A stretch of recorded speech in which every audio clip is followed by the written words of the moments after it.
بسم اللہ الرحمن الرحیم ان اللہ بے شک اللہ تعالیٰ لا یغفر نہیں بخشے گا ان یشرک بہ کہ اس کے ساتھ شریک ٹھہرایا جائے ویغفر اور بخش دے گا ان گناہوں کو ما دون ذالک جو شرک سے نیچے نیچے ہوں گے لمن یشاء جس کو چاہے گا اور ومن یشرک باللہ اور جس نے شریک ٹھہرایا اللہ رب العزت کے ساتھ تو فقد پر تحقیق ضل وہ گمراہ ہوا ضلالا بعیدا دور کی گمراہی ان یدعون وہ نہیں پکارتے من دونہ اللہ کے علاوہ الا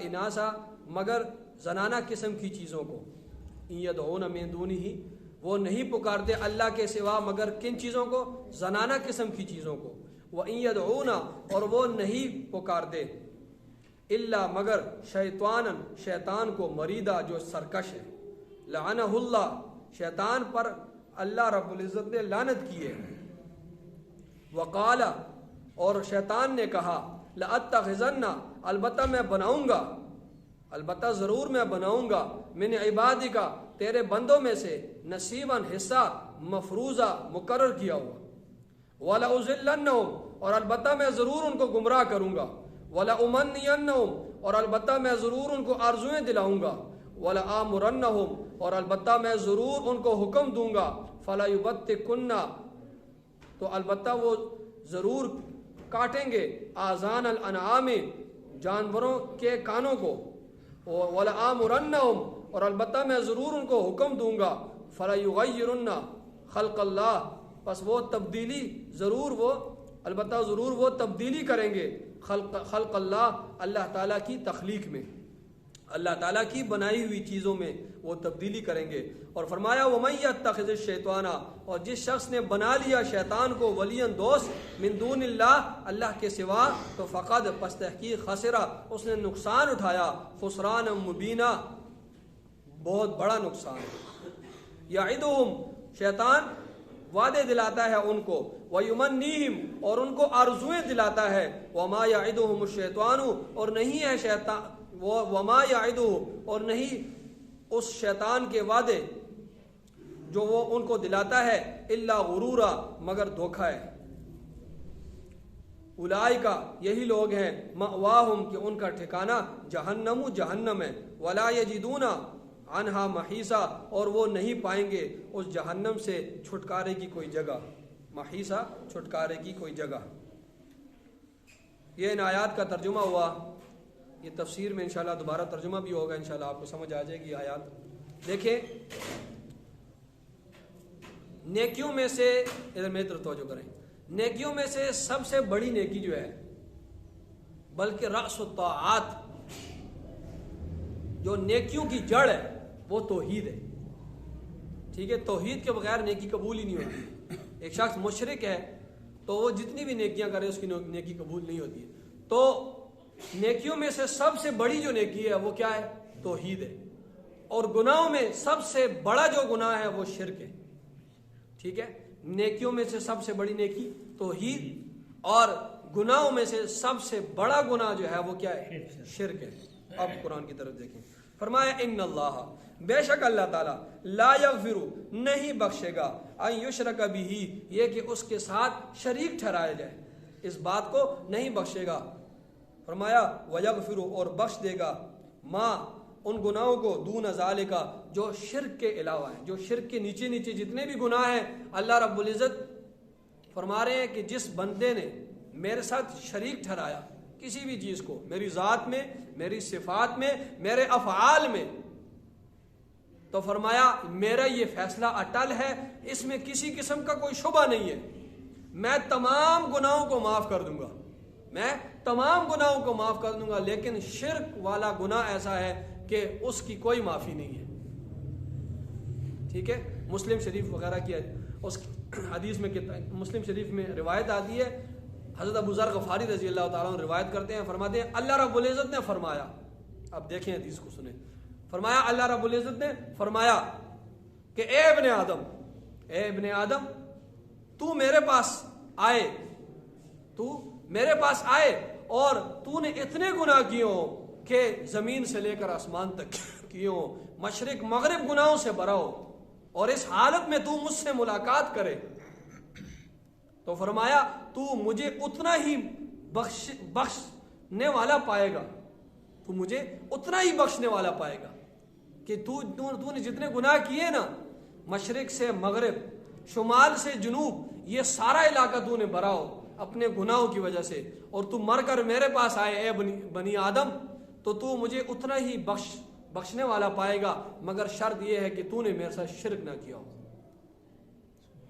مگر شرط یہ ہے، اللہ فرما رہے میری شرط یہ ہے کہ تو نے میرے ساتھ شرک نہ کیا ہو، کسی چیز کو میرا شریک نہ ٹھہرایا ہو، میرے ساتھ تو نے شرک نہ کیا ہو، اور جب تو نے میرے ساتھ شرک نہ کیا ہوگا اور تو اتنے گناہ بھی لے کر آئے گا، اللہ فرماتے ہیں میں تجھے معاف کر دوں گا۔ اور معراج کے موقع پر جب رسول اللہ صلی اللہ علیہ وسلم کو 3 تحفے ملے اللہ رب العزت کی طرف سے، پہلا تحفہ 50 نمازوں کا ملا، یہ وہ 3 تحفے اللہ رب العزت نے جبرائیل کے واسطے کے بغیر دیے اللہ رب العزت، باقی جتنے بھی چیزیں تھیں درمیان میں جبرائیل واسطہ بنتے تھے، تو یہ 3 تحفے اللہ رب العزت نے جبرائیل کے واسطے کو ہٹا کر براہ راست دیے۔ پہلا تحفہ کیا دیا؟ 50 نمازوں کا۔ پھر آپ صلی اللہ علیہ وسلم کی ملاقات موسیٰ علیہ السلام سے ہوئی، اور پھر کرتے کرتے التجا کرتے رہے 5 نمازوں تک بات آ گئی۔ پہلا تحفہ نمازوں کا ملا۔ دوسرا تحفہ سورہ بقرہ کی آخری آیات، آمن الرسول بما انزل الیہ من ربہ، یہ بہت قیمتی آیتیں، سونے سے پہلے اس کو پڑھا کریں رات کو، تو یہ دوسرا تحفہ ملا۔ اور تیسرا تحفہ کہ اللہ رب العزت نے آپ صلی اللہ علیہ وسلم سے فرمایا کہ اے نبی یہ میری طرف سے تحفہ ہے کہ تیری امت میں جس نے شرک نہیں کیا ہوگا میں اس کو معاف کر دوں۔ یہ بہت بڑا تحفہ تھا رسول اللہ صلی اللہ علیہ وسلم کو خوش کرنے کے لیے، امت کی فکر ہوتی تھی آپ صلی اللہ علیہ وسلم کو ہر وقت، تو فرمایا میں آپ کی امت کو کیا کر دوں گا، سب کو بخش دوں گا، آپ کی اگر امت نے شرک نہ کیا ہو، ہاں اگر کوئی شرک کرے گا تو پھر اس کی معافی نہیں ہے، باقی جس بندے نے جتنے بھی گناہ کیے ہوں گے میں اس کو کیا کر دوں گا، معاف کر دوں گا۔ تو شرک بہت بڑا گناہ ہے۔ اور ایک اور دوسری حدیث میں آتا ہے کہ آپ صلی اللہ علیہ وسلم سے پوچھا گیا کہ اے اللہ کے رسول سب سے بڑا گناہ کون سا ہے، سب سے بڑا گناہ کون سا ہے؟ آپ صلی اللہ علیہ وسلم فرمایا کہ سب سے بڑا گناہ یہ ہے کہ تو اللہ کے ساتھ شریک ٹھہرائے، اس حال میں کہ اللہ نے تجھے پیدا کیا ہے، اور اللہ شکایت کرتا ہے کہ دیکھ میرے بندے کو، میں نے اس کو پیدا کیا اور یہ آج مجھے گالی دیتا ہے، اور مجھے گالی کیا دیتا ہے کہ میں کہتا ہوں کہ میرے ساتھ شریک کوئی نہیں ہے، اور دیکھیں کہ انسان ہے نا وہ کہتا ہے کہ یہ تیری اولاد ہے، یا اولاد کی نفی کرتا ہے اس سے، یا اس کے لیے اولاد ثابت کرتا ہے، ٹھیک ہے۔ ایک بندہ ہے، ہم اس کو کہتے ہیں کہ یار تو جو ہے وہ حرامی ہے، تو اس پر کیا گزرتی ہے، وہ اس کو گالی ہے نا، گالی دیتا ہے نا اس کو کہ جس باپ سے تو ہے تو اس سے نہیں ہے، اس کو گالی دے رہا ہے۔ تو اللہ رب العزت کہہ رہے ہیں نہ میرا بیٹا ہے، نہ میں کسی کا بیٹا ہوں، نہ میرا کوئی ہمسر ہے، میرے ساتھ شریک نہ کرو۔ تو بنی آدم جو ہے مجھ کو گالی دیتا ہے، مجھے کہتا ہے یہ تیرا بیٹا ہے، یہ تیرا شریک ہے، حالانکہ میں نے بنی آدم کو بنایا، میں نے اس کو پیدا کیا اور یہ میرے ساتھ ہی شریک پہلی بات۔ تو شرک بہت بڑا گناہ ہے اور توحید بہت بڑی نیکی ہے۔ اسی پر میں نے یہ حدیثیں آپ لوگوں کے سامنے پیش کی، قرآن کا ترجمہ بھی ہوگا انشاءاللہ، حدیثیں بھی ساتھ ساتھ۔ اچھا، شرک کی دوسری بات، شرک کی بہت بڑی قسمیں ہیں اور بہت باریک قسمیں ہیں۔ حدیث شریف میں آتا ہے کہ شرک کی بعض قسمیں ایسی ہیں جو چونٹی کے چال کے برابر ہے۔ شرک کی بعض ایسی قسمیں ہیں جو چونٹی کے جو قدم ہے، جو قدم ہے اس کی طرح باریک ہوتی ہیں۔ آپ صلی اللہ علیہ وسلم نے فرمایا کہ شرک کی بہت سی قسمیں ہیں اور اس میں ایسی بعض قسمیں اتنی باریک ہیں جو چونٹی کے جو قدم ہیں تو اس سے بھی باریک، اس کے برابر یہ شرک کی قسمیں ہیں، اتنی باریک قسمیں بھی ہیں۔ مثلا یہ زیادہ تر شرک عورتوں میں پایا جاتا ہے۔ عورتیں کہتی ہیں کسی کو بیمار ہو جاتی ہے تو وہ کہتی ہیں وہ فلاں عورت ہمارے گھر آئی تھی، وہ ہمارے گھر سے گزر کے گئی ہے تو بس اس وجہ سے میں بیمار ہوں۔ اور کسی کو کوئی کھانسی لگ جاتی ہے تو کہتی ہے کہ وہ فلاں عورت آئی تھی نا ہمارے گھر سے گزر کے گئی ہے تو اس کی وجہ سے میں جو ہے مجھے کھانسی لگی وہ فلاں عورت آئی تھی تو اس طرح ہو گیا تھا، فلاں عورت آئی تھی میں اس وجہ سے بیمار ہوں، میرا اسی لیے ایکسیڈنٹ ہوا ہے، وہ ہمارے گھر پھر کر گئی ہے تو اس طرح. تو یہ صحت اور بیماری کون لاتا ہے؟ اللہ رب العزت لاتا ہے. تو یہ اللہ کے ساتھ شرک ہوا نا. ٹھیک ہے، وہ کہتے ہیں فلاں عورت آئی تھی اس کو مجھے نظر لگ گئی. اب نظر حق ہے، لیکن یہ ہے کہ دیکھو یہ طبی طور پر انسان بیمار ہوتا رہتا ہے. بڑے سے بڑا آدمی ہو، چھوٹے سے چھوٹا آدمی ہو، آپ وسلم بیمار ہوتے رہے، صحابہ کرام بھی بیمار ہوتے رہے. تو یہ طبی طور پر انسان، چھوٹے بھی بیمار ہوتے ہیں، بڑے بھی بیمار. لیکن ہر کڑی کو عورتوں کے ساتھ ملانا اور ہر یہ بکانا یہ نظر لگ گئی ہے اور یہ اس وجہ سے میں بیمار ہوئی ہوں، تو یہ شرک کی باریک قسمیں ہے. یہ شرک کی کیا ہے؟ یہ باریک قسمیں. تو یہ شرک کی جو ہے حدیث میں کیا آتا ہے کہ شرک کی بہت سی قسمیں ہیں. اچھا، شرک کی ایک قسم یہ بھی ہے کہ انسان جو ہے اپنے ان خواہشات کو پورا کرے جو شریعت کے خلاف ہو، اپنی ان خواہشات کو پورا کرے جس کی شریعت اجازت نہیں دیتی. یہ بھی شرک کی قسم ہے. اللہ فرماتے ہیں 19ویں سپارے میں کہ ارأیت من اتخذ الہہ ہوا، اے نبی آپ نے کیا دیکھا ہے اس شخص کو کہ جس نے اپنے خواہشات کو معبود بنا لیا، خدا بنا لیا. ٹھیک ہے، اب صبح سویا ہوا ہے بستر میں، اب اللہ کہتا ہے کہ فجر کی نماز پڑھو اور یہ بندہ جو ہے نہیں اٹھتا اور نفس کہتا ہے کہ نماز نہ پڑھو. تو اب جب دو حکم آ گیا، اللہ کا حکم آیا اور ایک نفس کا حکم آیا، اب یہ سو گیا، اس نے اللہ کے حکم توڑ دیا اور اس نے اس نفس کا حکم مانا، تو اس نے کیا کیا؟ اللہ کے ساتھ شرک کیا یا نہیں کیا؟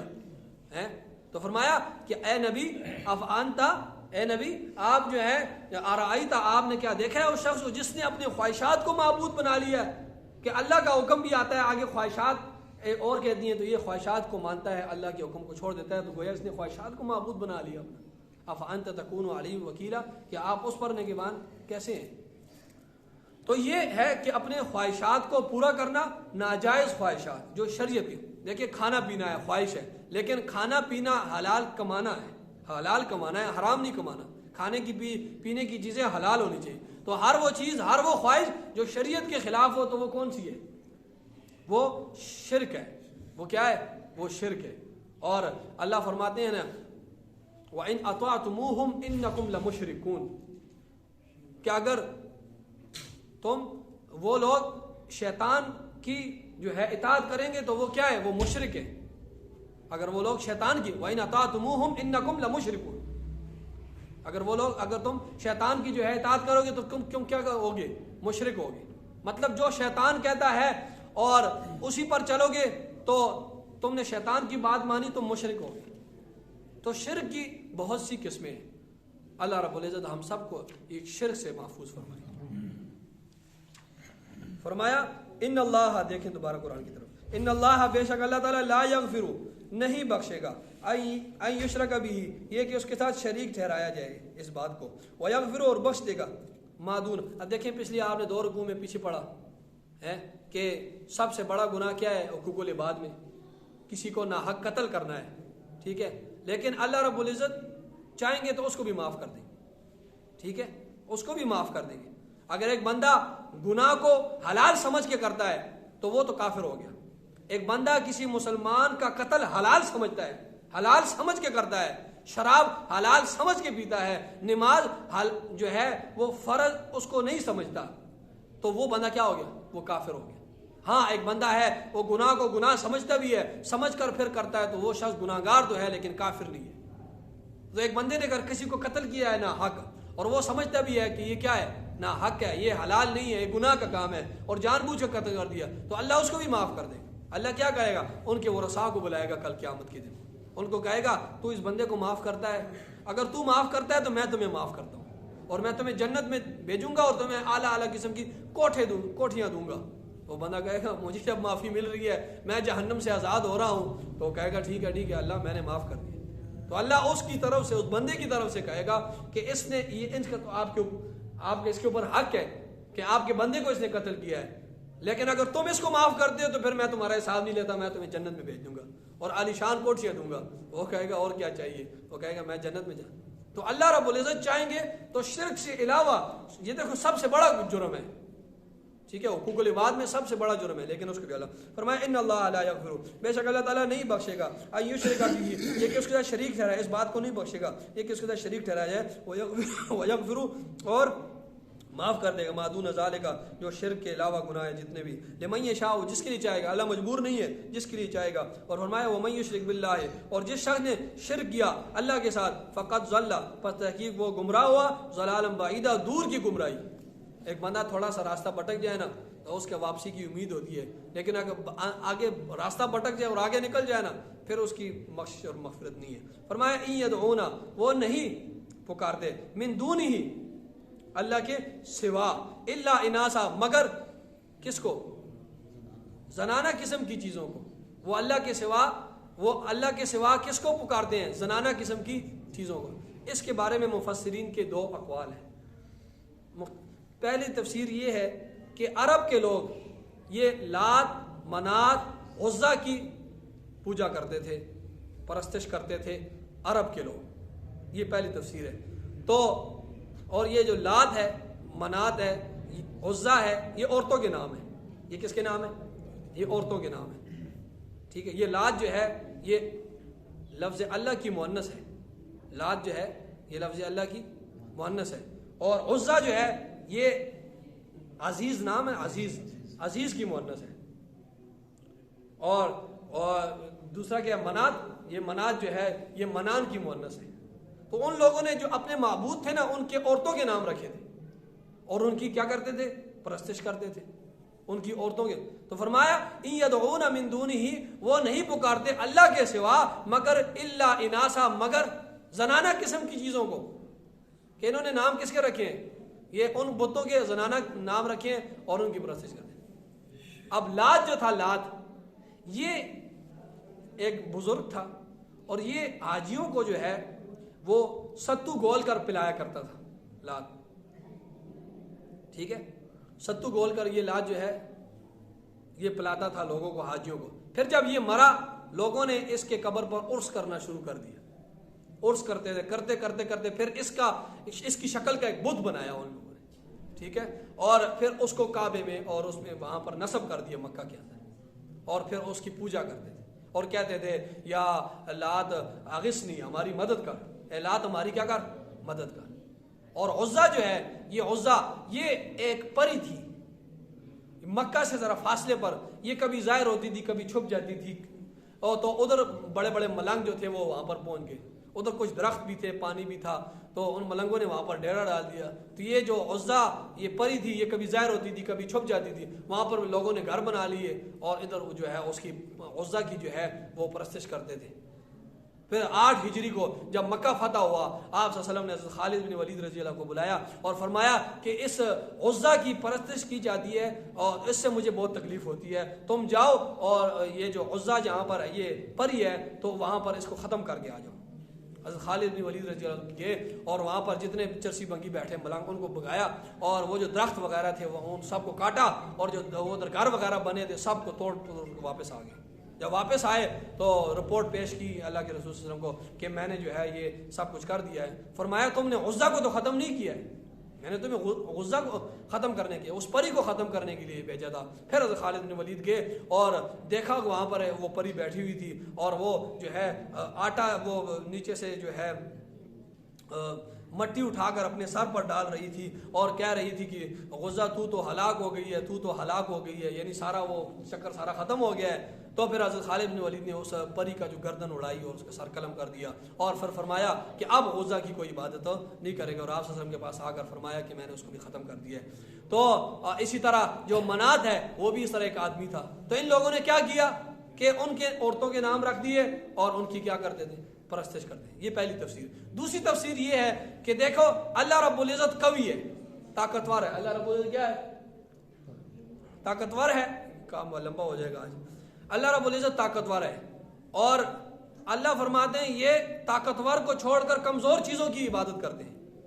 جس طرح عورت کمزور ہے، صنف نازک ہے نا، جس طرح عورت کمزور ہے اسی طرح یہ لوگ طاقتور چیز کو چھوڑ کر، رب طاقتور ہے نا، اللہ فرماتے ہیں نا وہ 17ویں سپارے میں کہ یہ لوگ جو یا الناس ضرب مثل فاستمعوا له، بات لمبی ہو جائے گی کہ غور سے آپ سنو، اے لوگو ہم غور سے سنو، ہم تمہیں مثال دیتے ہیں کہ یہ ایک مکھی بھی نہیں بنا سکتے، اور اگر مکھی یہ سارے جمع ہو جائے اور مکھی سے کوئی چیز لے لے نا، کوئی چیز اٹھا لے، تو یہ مکھی سے وہ چیز بھی نہیں چھڑا سکتے۔ تو فرمایا عبادت کرنے والے بھی کمزور ہیں، اور جن کی عبادت کی جا رہی ہے وہ بھی کمزور ہیں، عابد بھی کمزور، معبود بھی کمزور۔ تو یہ اتنے، تو اللہ فرما رہے ہیں کہ یہ مجھ طاقتور کو چھوڑ کر یہ کمزور چیزوں کی طرف جا رہے ہیں۔ یہ دوسری تفسیر ہے۔ فرمایا ان یدعون، یہ نہیں پکارتے، من دونہ، اللہ کے سوا، الا اناسا، مگر کس کو؟ زنانہ قسم کی چیزوں کو۔ وَإِن يَدْعُونَ، اور وہ نہیں پکارتے، الا مگر شیطان کو۔ شیطان کو کوئی براہ راست تو نہیں پکارتا، لیکن ایسے کام کرتے ہیں جس شیطان جن کاموں کا یہ حکم شیطان دیتا ہے کہ یہ کرو، شرک کرو، تو وہ جب یہ کام کرتے ہیں تو گویا یہ کیا کرتے ہیں؟ شیطان کو پکارے۔ ٹھیک ہے، دیکھیں ابراہیم علیہ السلام نے کیا کہا تھا؟ یا ابت لا تعبد الشیطان، اے ابا جان، اپنے والد سے کہا تھا آزر سے کہ ابو جی آپ شیطان کی عبادت نہ کریں۔ شیطان کی عبادت تو وہ براہ راست نہیں کر رہا تھا، لیکن ابراہیم علیہ السلام اپنے والد سے کہہ رہے تھے کہ ابا جان آپ یہ جو کام کر رہے ہیں یہ اس سے شیطان خوش ہوتا ہے، تو گویا آپ شیطان کی مان کے چل رہے ہیں، آپ شیطان کی عبادت کر رہے ہیں۔ فرمایا یا ابتی لا تعبدوا الشیطان، آپ شیطان کی عبادت مت کریں۔ تو شیطان کی براہ راست تو کوئی بات نہیں مانتا، لیکن جن کاموں سے شیطان خوش ہوتا ہے اور جن کا وہ حکم دیتا ہے تو یہ سارے وہ کام کرتے ہیں۔ تو فرمایا یہ وَإِن يَدْعُونَ، اور یہ نہیں پکارتے مگر الا شیطان، شیطان کو، مریدا، جو سرکش ہے۔ سرکش کس طرح ہے، اس میں بات لمبی ہو جائے گی۔ سر دیکھیں اللہ رب العزت نے کیا فرمایا تھا، شیطان سے کہا تھا نا کہ آدم علیہ السلام سے اس کے سامنے سجدہ کرو، تو شیطان نے کیا کہا تھا کہ میں اس کے سامنے سجدہ نہیں کروں گا، کیوں میں بہتر ہوں اور یہ مجھ سے بہتر نہیں ہے، میں آگ سے بنا ہوں اور یہ جو ہے مٹی سے بنا ہے۔ اور اس نے کہا تھا کہ یا اللہ تو نے اس کو کھنکھناتی اور سڑے ہوئے گارے سے بنایا ہے۔ 14ویں سپارے میں یا اللہ تو نے کھنکھناتی اور سڑے ہوئے گارے سے اس کو بنایا ہے، تو آیا جس کو آپ نے اس طرح بنایا ہے تو میں اس کے سامنے سجدہ کروں تو میں اس سے بہتر ہوں، میں اس کے سامنے۔ پھر اللہ کو تانا دیا، اور اللہ کو تانا اس طرح کیا، ھذا الذی کرمت علیہ، کہ یہ وہ ہے جس کو تو مجھ پر فضیلت دے رہا ہے۔ اللہ کو تانا کہ یہ ہے وہ آدم کہ جس کو تو مجھ پر فضیلت دے رہا ہے، تو اللہ کو تانا دے رہا تھا۔ تو جب اللہ کو تانا دے تو وہ اس سے بڑا سرکش کون ہوتا ہے؟ تو فرمایا یہ نہیں پکارتے مگر شیطان کو، مریدہ جو سرکش ہے، جس نے سرکشی کی اللہ کے ساتھ، لعنہ اللہ، اللہ رب العزت نے اس پر لعنت کی ہے۔ وقال، اور پھر شیطان نے کیا کہا، اب سنو شیطان کی تقریر۔ فرمایا وقال، اس نے کہا لاتخذن، البتہ میں ضرور بناؤں گا، من عبادک، تیرے بندوں میں سے، نصیبا، حصہ، مفروضہ، جو مقرر کیا ہو۔ یہ سارے تیرے بندے نہیں ہوں گے، میرے بندے بھی ہوں گے، میں اس میں سے ایک حصہ اپنے لیے بناؤں گا۔ اور پھر شیطان نے کیا کہا، وَلَأُضِلَّنَّهُمْ، اللہ سے اللہ اس کی تقریر جو ہے یہ بنی آدم کو سنا رہے ہیں کہ دیکھو شیطان نے یہ باتیں کی تھی اور تم اس کے کہنا مان رہے ہو۔ وَلَأُضِلَّنَّهُمْ، اور البتہ میں ضرور ان کو گمراہ کروں گا۔ وَلَأُمَنِّيَنَّهُمْ، اور البتہ میں ان کو ضرور امیدیں آرزویں دلاؤں گا، اور میں کہوں گا گناہ کرو، خیر ہے خیر، اللہ معاف کرنے والا ہے، کرو خیر ہے خیر، اللہ بڑا رحیم ہے، کریم ہے، غفور ہے، معاف کر رہے ہیں، تو میں ان کو آرزویں دلاؤں گا۔ وَلَآمُرَنَّهُمْ، اور البتہ میں ضرور ان کو حکم دوں گا، فَلَا يُبَتِّكُنَّ، تو البتہ وہ کاٹیں گے، آذان الانعام، جانوروں کے کانوں کو۔ وہ کیا کریں گے، جانوروں کے کانوں کو کیا کریں گے، کاٹیں گے۔ مشرکین ایسے کرتے تھے کہ جانور کا جو کان ہوتا تھا اس کو تھوڑا سا کاٹتے تھے اور پھر اس کو کہ لات، منات، عزا کے نام پر وقف کر دیا کرتے تھے۔ اب جب اس کا کان کاٹ دیا نا تو اس کے کان کاٹنے کے بعد یہ علامت ہوتی تھی کہ یہ جو ہے جانور، اس کو اب کسی نے ہاتھ نہیں لگانا، اب یہ لات، منات یا عزا کے لیے وقف ہو گیا۔ ہمارے بھی یہ سندھ کے علاقوں میں اس طرح، ان علاقوں میں ایسا ہوتا ہے کہ اسی طرح جانور کو پٹا وغیرہ ڈال دیتے ہیں اور کہتے ہیں کہ یہ فلاں پیر صاحب کے لیے وقف ہو گیا، پیر صاحب کے لیے کیا یہ وقف ہو گیا۔ اب وہ جانور جو ہے وہ بازاروں میں پھرتا رہتا ہے اور لوگوں کے سودا سلف میں جو منہ ڈالتا ہے، اور لوگ کہتے ہیں کہ بابا جی اس کو کچھ نہیں کہنا وغیرہ، کیا ہو جائے گا، آپ کے مال میں نقصان ہو جائے گا، اور وہ تباہی مچا رہا ہوتا ہے، بازاروں میں پھر رہا ہوتا ہے۔ وہ کہتے ہیں نہیں یہ حضرت جی کے جو ہے ہمارے فلاں بزرگ کے نام پر وقف ہے۔ تو وہ شرک جو کرتے تھے آج یہ لوگ بھی کیا کر رہے ہیں، شرک کر رہے ہیں۔ فرمایا فَلَيُبَتِّكُنَّ آذَانَ الْأَنْعَامِ، میں اس کو حکم دوں گا ان لوگوں کو، وہ کیا کریں گے، کاٹیں گے جانوروں کے کانوں کو۔ ٹھیک ہے، تو اسی طرح یہ کیا ہے، یہ شرک ہے۔ یہ کیا ہے، یہ شرک ہے. تو اللہ رب العزت نے اس چیز سے کیا کیا, انسانوں کو منع کیا. حدیث شریف میں آتا ہے, ایک تھے صحابی طارق بن شہاب, یہ صحابی تھے, اور ایک تھے طارق بن وہ جو جس نے اندلس فتح کی تھی, طارق بن زیاد, یہ تبع تابعی تھے, یہ صحابی نہیں تبع تابعی تھے. تو یہ روایت کرتے ہیں امام احمد بن حنبل سے کہ اللہ رب العزت نے ایک مکھی کی وجہ سے ایک بندے کو جنت میں ڈال دیا اور ایک مکھی کی وجہ سے ایک بندے کو جہنم میں پھینک دیا.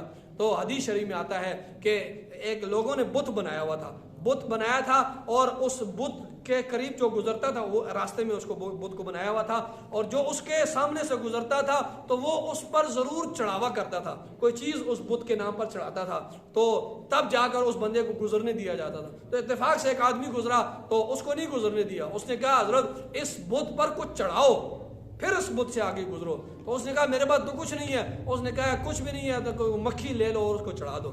اس نے مکھی لی اور بت کے نام پر چڑھا دی. تو فرمایا وہ دوزخ میں چلا گیا. جب وہ مرا اللہ نے اس کو دوزخ میں, تو ایک آدمی تھا, وہی دوسرا آدمی گزرا اس سے, اس کو کہا کہ حضرت اس کے نام پر کچھ چڑھاؤ, یہ اپنے بت بنایا, اس کے بغیر ہم راستے میں, یہ حدیث شریف ہے, ہم بغیر اس کے بغیر آپ کو راستے سے جانے نہیں دیں گے. تو اس بندے نے کہا کہ میں اللہ کے علاوہ اللہ کے ساتھ شرک نہیں کرتا ہوں. یہ ان لوگوں نے کہا نہیں کرتے, انہوں نے اس کی گردن اڑا دی, اللہ رب العزت نے اس کو جنت میں پھینک دیا. فرمایا اللہ نے ایک مکھی کی وجہ سے ایک آدمی کو جہنم میں پھینک دیا اور ایک کو کس کو جنت میں ڈال دیا. تو یہ شرک جو ہے یہ بہت بڑا گناہ ہے. تو فرمایا کہ وہ لوگ آج کل بھی لوگ کیا کرتے ہیں, وہ بکرے شکرے جتنے بھی ہیں, بکرے چھترے, یہ پیروں کے نیاز کے طور پر وہ چڑھاتے ہیں, قبروں پہ چڑھاتے ہیں پیروں کے نام پر, اور یہ سارا شرک ہے. اور اس سے اللہ رب العزت نے منع فرمایا, اور ان کو جانوروں کو ان پیروں کے نام پر وقف کر دیتے ہیں اور بطور نیاز کے چڑھاوا کرتے ہیں. تو یہ سارا یہ اسی زمرے میں آ جاتے ہیں. ٹھیک ہے. اور اسی طرح 11ویں شریف ہے, اس پر بھی تھوڑی سی بات سن لیں. 11ویں شریف اگر کوئی شخص 11ویں شریف اس نظریے سے کرتا ہے, 11ویں شریف شاہ عبد القادر جیلانی رحمۃ اللہ علیہ کہ اگر میں 11ویں شریف نہیں کروں گا تو میرے کاروبار میں نقصان ہو جائے گا اور مجھے کوئی نقصان مجھ سے ہو جائے گا, اور اگر میں 11ویں شریف کروں گا تو میرے مال و دولت میں برکت ہوگی. اگر اس نظریے سے کوئی کرتا ہے تو وہ کیا ہے, وہ مشرک ہے. کیونکہ نقصان اور مال میں برکت دینا یہ اللہ کا کام ہے, کہ کسی کو تندرست کرنا, بیماری دینا, نفع نقصان کا مالک کون ہے, اللہ کا. اگر کوئی شخص اس نظریے سے کہتا ہے کہ اگر میں 11ویں نہیں مناؤں گا تو کیا ہوگا, مجھے کاروبار میں نقصان ہوگا, تو وہ شخص مشرک ہے. اور اگر کوئی اس نظریے سے کرتا ہے کہ شاہ عبد القادر جیلانی اس نظریے سے نہیں کرتا بلکہ میں اس کو ایصال ثواب کر رہا ہوں, میں کچھ پکاتا ہے اور وہ کہتا ہے کہ اس نظریے سے میں نہیں کرتا ہوں کہ مجھے نقصان نفع یہ نہیں دے سکتا, میں اس کو بطور ایصال ثواب کرتا ہوں, تو پھر یہ شرک تو نہیں ہوگا, شرک اور کفر تو نہیں ہوگا, لیکن یہ بدعت ہوگی کہ ایک دن متعین کرتا ہے, 11ویں کوئی کرتا ہے, تو پھر یہ بدعت کو زمرے میں آئے گا. اس کو ایصال ثواب کر دیے تو پھر باقی رہا ایصال ثواب اس کو کرنا ہے. تو سب سے بڑے محسن اس امت کے حضرت ابوبکر صدیق رضی اللہ تعالیٰ عنہ, ان کو ایصال ثواب کرو, ٹھیک ہے. اور پھر جو ہے ایک 11ویں تاریخ کو کرنا ہے تو ایک دن کا متعین کرنا یہ شریعت میں جو ہے اس کو بدعت کہا جاتا ہے. تو یہ اس 11ویں شریف کے بارے میں بات سن لیں. فرمایا فَلَيُبَتِّكُنَّ آذَانَ الْأَنْعَامِ وَلَآمُرَنَّهُمْ, اور البتہ میں ضرور ان کو حکم کروں گا, فَلَيُغَيِّرُنَّ خَلْقَ اللَّهِ, بس وہ کیا کریں گے, ضرور تبدیلی کریں گے اللہ تعالیٰ کی بنائی ہوئی چیزوں میں. ٹھیک ہے. اللہ کی جو تخلیق ہے نا اس میں کیا کریں گے, تبدیلی کریں گے.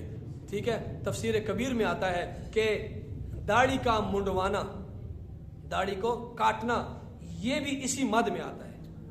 ٹھیک ہے. چھوٹی کرنا یا مکمل منڈوانا یہ اللہ کی تخلیق میں تبدیلی ہے. اللہ نے مرد کے لیے داڑھی رکھی ہے, عورت کے لیے نہیں رکھی. جب یہ اللہ کی تخلیق کو مٹا دیتا ہے نا تو یہ اسی آیت کو, اور اسی وجہ سے داڑھی کا کاٹنا کبیرہ گناہ ہے, کیونکہ اس پر قرآن سے وعید آئی ہے.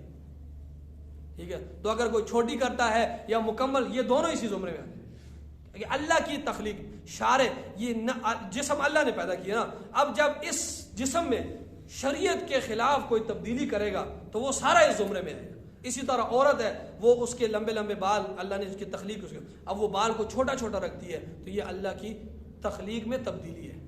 بچیوں کی بات نہیں کر رہا, بچیاں چھوٹی بچیاں ہوتی ہیں اس میں بڑی, اسی طرح یہ اس کی سیٹنگ کرتی ہیں بہوؤں کی. اسی طرح لڑکے ہیں وہ عورتوں کی طرح وہ چوٹے بناتے ہیں. ٹھیک ہے. مطلب یہ ہے کہ اپنے جسم میں ایسا تصرف کرنا جو شریعت کے خلاف ہو, تو یہ سارا اس میں آتا ہے کہ اللہ کی تخلیق میں اللہ نے جو چیزیں بنائی ہیں اس میں کیا کرنا، تبدیلی کرنا، یہ سارا اس میں آ گیا. فرمایا وَمَن يَتَّخِذِ الشَّيْطَانَ جس شخص نے بنایا شیطان کو دوست من دون اللہ، اللہ کے علاوہ، فقد خسر خسرانا مبینہ، بس تحقیق اس نے نقصان اٹھایا، بہت بڑا نقصان. یعدہم شیطان ان کو وعدے دلاتا ہے، ویمنیہم اور ان کو آرزویں دلاتا ہے، وما یعدہم الشیطان اور نہیں ہے شیطان ان کو وعدے دلاتا الا غرورا مگر دھوکا، دھوکے کے وعدے ہیں. اولئک مأواہم جہنم، یہی وہ لوگ ہیں کہ ان کا ٹھکانہ جہنم ہے. ولا یجدون عنہا محیصا اور وہ نہیں پائیں گے عنہا اس جہنم سے، دوزخ سے، محیصا چھٹکارے کی کوئی جگہ. آمین. الحمدللہ رب العالمین. ربنا آتنا في الدنيا حسنة وفي الآخرة حسنة وقنا عذاب النار. صلى الله عليه وسلم.